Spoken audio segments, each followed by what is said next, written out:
Hey guys, welcome to our third talk on Sig Figs. Let's um, let's think about rounding and what we know about it. I'm sure most of you in your math classes, you ask your teacher and they tell you, "Hey, round to the ones, round to the tenths, round to the hundredths," and it's just random and it's arbitrary and nobody really knows.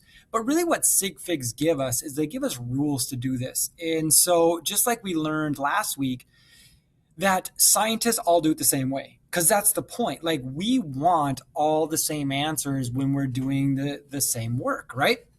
And so that's what we're going to take a look at. And it really comes down to this. Why do we want a round?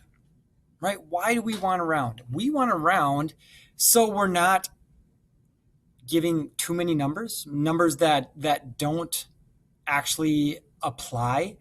This is where people can mislead you in ways. And so what it really means is that's where our precision of our instruments come in. Our precision of our instruments give us our sig figs. Our sig figs are going to tell us where to round. And the whole idea is that we have this system because it's got to be justified, right? Whatever numbers we use, they have to mean something. We can't just randomly divide or multiply, whatever math we're trying to do, and it just lingers out there and it looks better than it is, right? So the whole point of this idea of rounding in sig figs is to justify the work that we're doing. All right. So this means, just like we just said, we need the correct number of sig figs. So you got to know the last video. You got to be able to look at a number and know how many sig figs are in there. Because what we're going to do today is we're going to take a look at, okay, how do we apply sig figs when it comes to adding and subtracting? And there's a rule for that. And how do we apply sig figs when it comes to multiplying and dividing? There's a rule for that, right? So we're going to take a look at that. Because you've done this also where, you just write down whatever your calculator says, right? If you put it in there right and you just write it down, you should be good to go. But that can be misleading or lying to somebody because you're too precise on your answer, right? So what we're trying to say is you can't just write it because your calculator says so. There's only certain amounts of numbers you should be able to write. All right. And so the rule, I'm going to get myself out of here, is just this. Rounding starts after the last significant figure, right? So you got to know how many numbers are significant in order to apply that rule, because that's really the only one. And then the second rule is 5 goes up and everything else will go down, right? Which is the blue rule, right? You guys have done this before, right? That's what you do in every class. The difference is where to round, and the where to round starts right there, right? Where is my last significant digit? All right, so let's get into that. So what I'm going to do is I'm going to do 3, and then I'm going to have you on this Ed puzzle do 2 more on your own and come up with your answers. So pay attention. So what I want is the number of sig figs, and then usually we would base our answer on that. But right now I just want you to round to 3 sig figs because we're going to simplify it just so we get that in. All right. So if we're looking at this guy, how many sig figs does it have? Well, there's no zeros at the beginning and there's no zeros at the end, so we really don't have to worry about it. So every number counts. And so this guy would have 5. Okay, so it's got 5 sig figs. So what I need to do is I need to count 3 sig figs. Well, do I count from the back or do I count from the front? Well, remember, we're rounding. Okay, and so we're always going to round off the smallest amount that we have to. And so we're always going to count from the front. So I'm going to start right here. There's 1, there's 2, there's 3. Right, so this 3 is my third significant figure. We have 5. You can only give me 3 for my final answer because that's what I ask you to give. And so what do? Well, that's a 5 after the 3, so that rounds up. And so I should have 104, right? I look at this next number, and it is 1, 2. There's no zeros in it. All right, so I have 6 sig figs. Nice. Again, we need to count how many are there. And so I look at, or how many we should round at. So I'm counting my 1, 2, 3, starting at the biggest number and going down to my third. I look at the number after it, and it is a 9. I round up. So what do I end up with?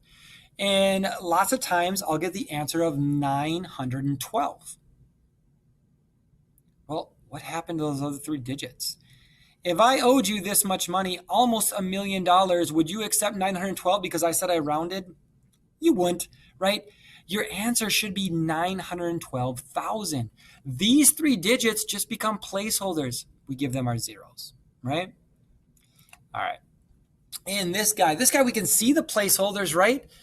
Do these guys count? Well, if we go back to our 2 rules for rule number 4, or 2 parts of rule number 4, they're not after a significant digit, a 1 through a 9. So these 3 do not count.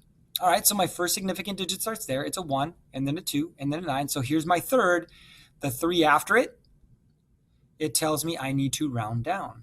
And so this one is going to be 0.00129. Okay, I have 3 sig figs. You can't round this down to a 0, because if you put a 0 there, that 0 counts as a sig fig. So you got to be careful on that. Okay.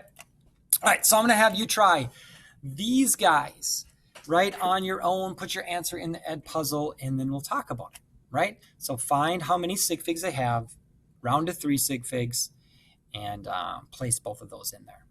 All right, let's get to our last 2 things. So adding and subtracting as a rule. I'm going to get my face out of there for a little bit. So you got to round to the most precise digit that they have in common. Round to the most precise digit that they have in common. Okay, we'll go over this on all 3 of these, and then I'll post one for you to try on your own. All right, geez, go backwards. Already saw the answer. And so when we take a look at this, if we just do the math, and again, you can just have your calculator do this, and your calculator, or my calculator, gave me this, right? I just put it in and I get my answer. So the trick here is we got to find the most precise digit that they have in common. So I look at this. When I look at precision, I go all the way to the right. This guy is precise to the hundredths. This guy is precise to the ones position. So the one that they have in common, right, is the ones position. That's the most precise that they have in common. This guy doesn't go to the tenths or the hundredths, so we can't use them. So when I'm looking at this, I need to round this guy off at the ones position. Okay, this guy's got ones, this guy's got hundredths, we can only use the ones. And so this guy ends up at 772. I look at the number after it because that's my ones position, and I end up with 773 grams. In that case, I rounded up because the next number was a 5. Taking a look at this guy, right? This guy is precise to the tenths. This guy is precise to the hundredths. Okay, so I'm looking at it. Okay, so I can only go to the tenths. So my final answer for this one should be, if there's a 4 right there, hopefully you guess it, I'll get myself out of the way, is that 4 just gets rounded off, right? We can't put a 0 there because that would show us that 0 would count because there's a decimal and there's a digit in front of it. That doesn't count. Now, I put a question mark here. What is wrong with the way this problem is set up? The third one, and this is where you got to be careful at different points in the year. These are the type of questions where you show me you really know what you're doing and you're not just kind of repeating a pattern. What's wrong with this one? All right. We need to convert those millimeters to centimeters first. We can't add millimeters to centimeters to centimeters. So we have centimeters, millimeters, centimeters. When you're adding and subtracting, it's got to be the same unit.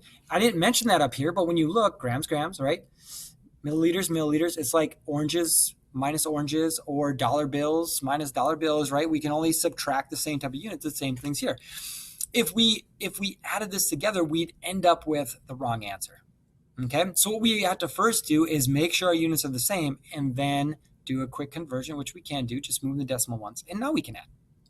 Okay, and when we look at that, this guy, now that we've done our conversion, goes to the thousands, or the hundredths, sorry. This guy goes to hundredths, that 0 still counts, right? And this guy only goes to the tenths. So our final answer should be in tenths. So when we put in our calculator and we add it up and we do our rounding, that's what we end up with, 81.3. Okay, but again, if you went to realize that that is there, you would have got, close to 200, which isn't even close. All right, so that is adding and subtracting. Most precise digit that however many numbers you're using have in common when it comes to the math. You can let your calculator do the work and then just add from there. All right, last rule. The rule for multiplying and dividing is actually a little bit easier, right? The rule is use the lowest number of sig figs. So you look at all the numbers you're multiplying and dividing together, whichever one has the lowest number, you use that number, all right? And so what we need to remember is that if we're multiplying, they got to be the same unit, okay? And so that's going to come up kind of like our addition and subtraction from before. So when we look at these three, all right, we have 35.0 meters times 6 meters. Okay, so we get meters squared, which makes sense, right? We take two lengths and we find the area. And we come up and our calculator gives us 210. So this rule is we need to look at how many sig figs are there. And if I could actually draw on this, I would write this down. If you're struggling, this is what I would do. I would write a 3 up here. All right, this has 3 significant figures. And this guy, that's pretty easy, that has 1. And so based on our rule, we use the lowest number of sig figs. My final answer can only have 1 sig fig. How many does this have? This guy, the way it's written, has 2. I need to eliminate 1. And so I look at this in rounding. There's my first sig fig that I'm going to use. I need to round based on this. So what is my final answer? You should have came up with 200. This is 1 sig fig. There's no decimal there. All right, so those zeros are placeholders. They're not significant. All right, try this guy out. And this is where people, just want to type whatever's in their calculator because, if I type in all the numbers, it's going to be super accurate. Well, this is what my calculator gave me. What I'm going to do is I'm going to make your job easier, right? So we look out here. All right, there's no zeros, so that's got 1, 2, 3, 4, 5 significant figures, and this guy's got 1, 2. So what should I do? I need to round to 2 significant figures. So I count my 1, I count my 2, I look after it. That tells me how I'm going to round, and that 9 says I round up. So my final answer should be 3.5 grams per milliliter, right? So this guy ends up with 2, and this is all I need to see. Your calculator did all the work. You just need to make sure your answer is fine. This guy, I put this into my calculator, and I get 23,600. But I didn't pay attention, right? I just took a millisecond times a second.